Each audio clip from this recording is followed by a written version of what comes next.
തെറ്റായ വിവരങ്ങളും വിഘടനവാദവും പ്രചരിപ്പിക്കുന്നുവെന്ന് ആരോപിച്ച് ബുക്കർ പുരസ്കാര ജേതാവ് അരുന്ധതി റോയ്, ഭരണഘടനാ വിദഗ്ധൻ AG നൂറാനി എന്നിവരുടേത് ഉൾപ്പെടെ 25 പുസ്തകങ്ങൾക്ക് ജമ്മുകശ്മീർ സർക്കാർ നിരോധനം ഏർപ്പെടുത്തി. ദേശീയ സുരക്ഷയും ക്രമസമാധാനവും കണക്കിലെടുത്താണ് നടപടിയെന്നാണ് വിശദീകരണം. തീവ്രവാദത്തെ മഹത്വവൽക്കരിക്കുന്നു, കേന്ദ്രഭരണ പ്രദേശത്ത് വിഘടനവാദം പ്രോത്സാഹിപ്പിക്കുന്നു തുടങ്ങിയ ആരോപണങ്ങൾ ഉന്നയിച്ചാണ് ഭരണകൂടം ഈ പുസ്തകങ്ങൾ കണ്ടുകെട്ടാൻ ഉത്തരവിട്ടത്. വിശ്വസനീയമായ രഹസ്യാന്വേഷണ വിവരങ്ങളുടെയും അന്വേഷണത്തിന്റെയും അടിസ്ഥാനത്തിലാണ് പുസ്തകങ്ങൾ നിരോധിച്ചതെന്ന് ജമ്മുകാശ്മീർ ആഭ്യന്തര സെക്രട്ടറി പുറത്തിറക്കിയ ഉത്തരവിൽ പറയുന്നു.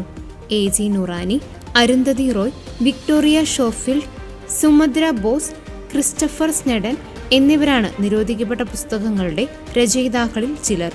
അരുന്ധതി റോയിയുടെ ആസാദി എന്ന പുസ്തകമാണ് നിരോധിച്ചത്. ഇന്ത്യയിലെ പ്രമുഖ ഭരണഘടനാ വിദഗ്ധനായിരുന്ന AG നൂറാനി കാശ്മീരിനെ കുറിച്ചും ഇന്ത്യൻ യൂണിയനുമായുള്ള ഭരണഘടനാപരമായ ബന്ധത്തെക്കുറിച്ചും എഴുതിയ ദി കാശ്മീർ ഡിസ്പ്യൂട്ട് 1947-2012 എന്ന പുസ്തകമാണ് നിരോധിക്കുകയും കണ്ടുകെട്ടുകയും ചെയ്തത്. ബ്രിട്ടീഷ് എഴുത്തുകാരിയും ചരിത്രകാരിയുമായ വിക്ടോറിയ ഷോഫീൽഡിന്റെ Kashmir in conflict India, Pakistan and the unending war എന്ന പുസ്തകമാണ് നിരോധിച്ചത്. ലണ്ടൻ സ്കൂൾ ഓഫ് എക്കണോമിക്സിലെ പ്രൊഫസറായ സുമദ്ര ബോസ് എഴുതിയ contested lands, Kashmir at the crossroads എന്നീ പുസ്തകങ്ങളും നിരോധിച്ചു.